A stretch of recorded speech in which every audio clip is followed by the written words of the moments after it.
안녕하십니까. 신구입니다. 3.15 부정선거로 결국 자리에서 물러난 이승만 대통령에 대한 평가는 다양합니다만 그의 첫 번째 내각 구성은 대체로 긍정적인 평가를 받는 것 같습니다. 자신을 대통령으로 밀어준 한민당 사람들을 쓰지 않았다는 것, 그리고 그들과 등을 지면서까지 농지개혁에 집중했다는 것인데요. 말하자면 그 첫 번째 선택이 조봉암이라는 인물을 농림장관에 앉힌 거였습니다. 그럼 그가 농림장관에 오르는 걸 두고 왜 그렇게 말들이 많았던가? 간단하게나마 설명이 필요할 것 같습니다.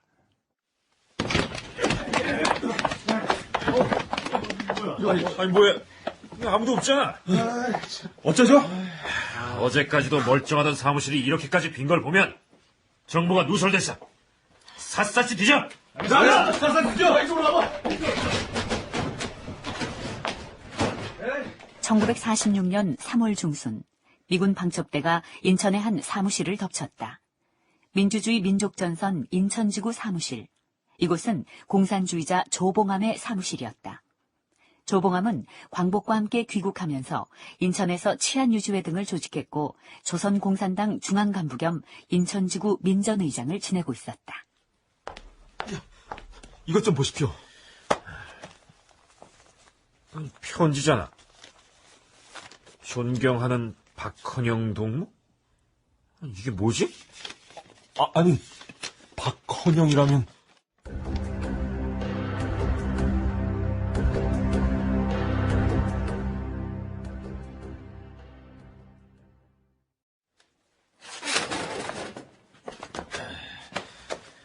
그래서 이 편지에 의하면 공산주의자 조봉암이가 박헌영이를 배신한 걸로 봐야 하는 건가?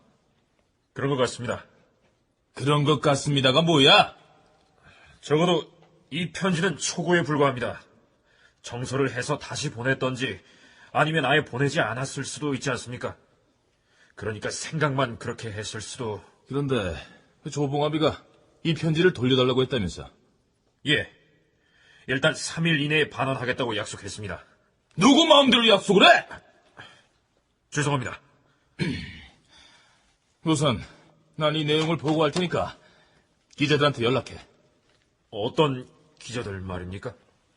우익 쪽 신문사만 연락해. 편지가 작성된 시기는 그해 2, 3월경. 편지 내용은 존경하는 박헌영 동무에게라는 제목으로 5월 7일 우익 계열의 한성일보 등 각 신문에 보도된다. 내가 붓을 들어서 동무에게 편지를 쓴 것은 1926년 상해에서 동무에게 암호 편지를 쓴 것 외에 이것이 처음인 것 같소. 내가 얼마나 동무를 존경하고 또 과거 10여 년간 동무가 얼마나 영웅적 사업을 계속했는가 하는 것에 대한 혁명가로서의 숭정의 반론은 아첨이라고 생각할까 해서 한마디도 쓰지 않겠고 동무의 꾸준한 건강과 건투를 빌 뿐이요. 서두는 그렇게 시작됐지만 편지의 주요 내용은 박헌영의 정치적 오류에 대한 비판이었다.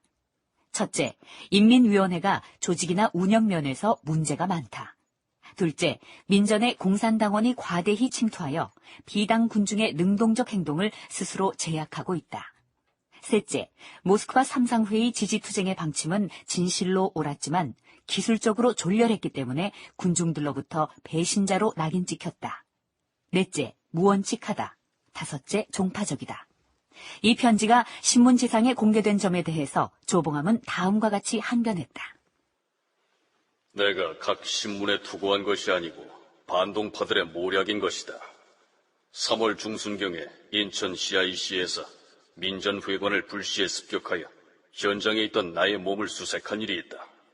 그 편지의 초고를 가지고 있었기 때문에 그들에게 빼앗겼다. 이것은 원래 사신이므로 3일 이내에 돌려준다고 약속하고 반환치 않은 일이 있었는데 그 편지의 초고가 우익신문에 일제히 발표된 것이다. 어쨌든 조봉암과 공산당의 인연은 그렇게 끝이 난다. 뒤이어 그는 뜻밖의 상대인 미 군정과 손을 잡는다. 편지 사건으로 공산당의 당원 자격을 박탈당한 이후 미 점령군 사령관 하지 중장과 면담을 하게 된 것이다. 미군 정보 보고서에는 하지의 요청으로 면담했던 것으로 적혀 있다.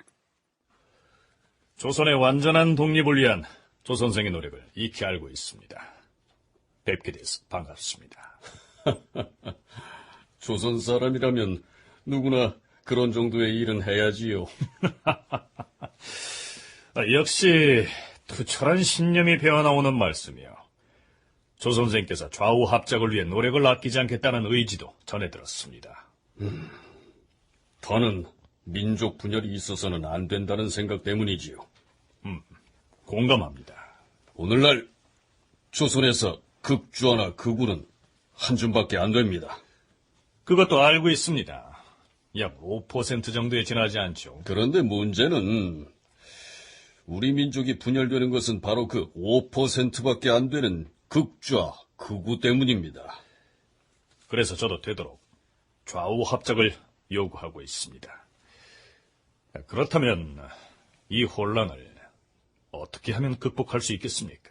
나머지, 그러니까 극좌, 극우 5%를 누를 수 있는 압도적인 중간층 95%를 아우를 수 있는 정당이 있어야 합니다.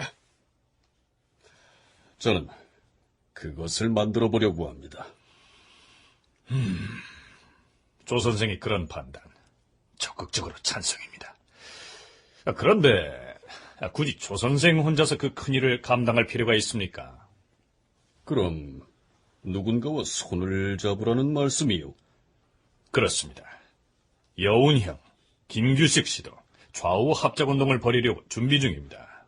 흘려들은 바는 있소만. 제 생각에는 조 선생이 그쪽에 합류해서 조속히 미소 공동위원회를 개최하도록 압력을 가하면 어떻겠습니까? 이건 나의 요구가 아니라 조선 사람들의 요구이기도 할 겁니다. 그야 그렇긴 한데. 이날 조봉암과 하지 중장의 회담에서 남긴 문건의 내용이다. 1. 남한에서의 폭동은 기본적으로 좌익의 온건파와 과격파 간의 알력의 소산이다.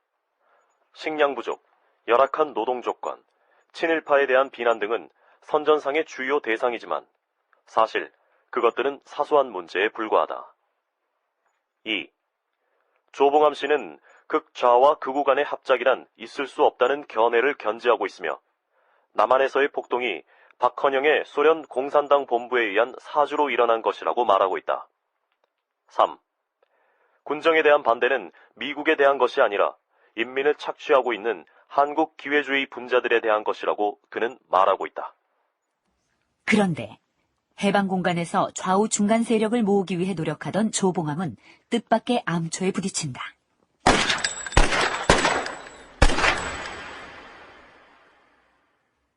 (1947년 7월 19일) 우익 청년에 의해 여운형이 암살되면서 중간 세력의 통합운동이 좌절되고 김규식의 좌익 배제 원칙에 따라 조봉암은 더 이상 합작운동에 참여하기 어렵게 된다.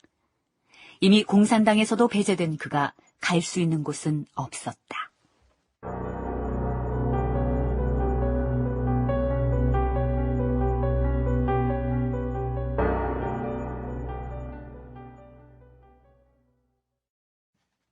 이쯤 설명이 됐다면 당시 조봉암에 대한 인식이 대체로 어땠을지 짐작들 하시겠죠. 사면초가에 있던 그가 제기한 건 50 총선거에 출마해서 재헌 국회의원에 당선된 거였습니다. 그리고 농림장관 자리까지 이어지죠.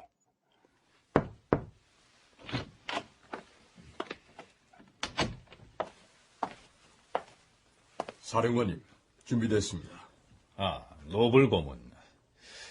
당신이 내 정치 고문으로서 어쩌면 마지막 동행일지도 모르겠어. 그렇습니까? 자, 어떻소? 내 옷차림을 한번 봐주시오. 어쩐 일이십니까? 옷차림을 다 봐달라고 하시고. 한국의 초대 대통령을 만나러 가는데 아무렇게나 보이고 싶지 않았어 말이오. 닥터 리와는 오랫동안 친교를 나누어 오시지 않으셨습니까? 친교. 친교라. 뭐 굳이 친교랄 것도 없지. 거의 수많은 나날들을 으르렁대는 앙숙이었으니까. 자, 갑시다.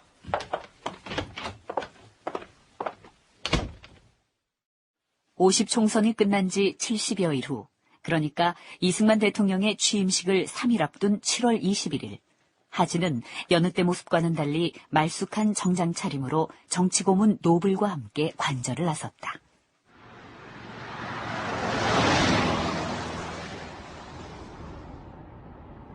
사령관 각하, 이승만 대통령을 축하해 주실 겁니까?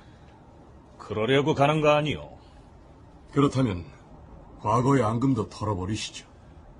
그건 내 일방의 노력으로는 불가능한 거요. 먼저 손을 내미시면 됩니다.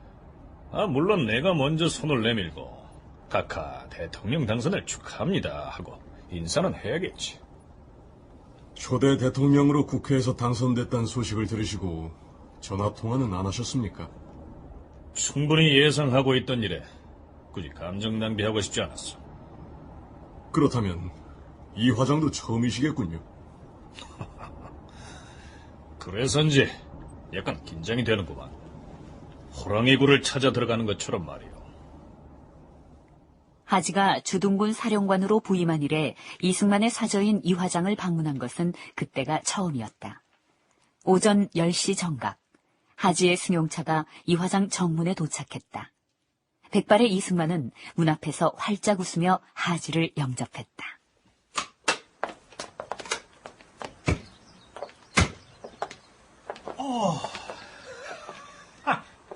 하지 사령관, 어서 오시오. 각하, 한국의 초대 대통령 당선을 진심으로 축하드립니다. 하지 사령관의 인사라서 더욱 반갑고 고맙소. 환영해 주셔서 감사합니다, 각하. 이날 하지 사령관의 이 화장 방문은 대통령 당선 축하 인사 목적도 있었지만 특별한 협의 사항도 있었다. 각하, 공식적인 정부 수립일은 언제쯤으로 잡고 계십니까? 시간이 급박하긴 한데 우리 민족의 해방 기념일로 할 생각입니다. 시간이 충분치 않군요. 그래도 해방 기념일이 좋겠다 여기고 있어. 그렇다면 우리 군정도 그날까지 업무를 마치도록 하겠습니다. 그리고 정권 이양이 순조롭게 끝날 수 있도록 만반의 준비를 갖추겠습니다. 고맙소, 하지 사령관. 현대 한 가지 부탁하겠소. 앞으로 내가 조각을 완료해서 책임자를 결정하겠소만 미 군정의 고문과 기술자들은 당분간 우리 신정부의 일을 계속 돌보아 주도록 해주시오. 예. 우리 정부에 도움이 될 만한 사람들의 명부를 만들어서 청구해 주면 그것을 토대로 해서 우리가 새로 그 직위에 임명하고 싶습니다. 알겠습니다. 그렇게 하겠습니다. 그리고 또 한 가지 중요한 부탁이 있는데. 중요한 부탁? 뭘까요, 그게?